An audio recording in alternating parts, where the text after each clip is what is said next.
జగమే మరపింపజేయునది కన్న తల్లి ప్రేమ. శిశువైనా పశువైనా తన తల్లి బుడికై పరుగులు తీయునులే. జననీ అను మాటలోని ధరించు మనిషి జన్మ. ఇలనైనా కలనైనా ఆ అమ్మ రుణమే ఎన్నడు తీరదులే.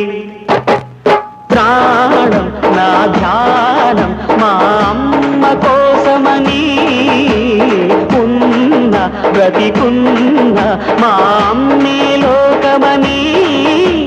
బ్రహ్మైనా అమ్మంటే చాలు మొక్కుతాడురా, ప్రాణంగా చూసేది ఆ పాశమేరా. దేవుణ్ణైనా ఎదిరిస్తాను, కాలాన్నైనా శాసిస్తాను, అమ్ముంటే చాలంట అండగా. అమ్మ అమ్మ మాయమ్మ, అమ్మంటే నేను అమ్మ, చల్లంగా చూడవమ్మ.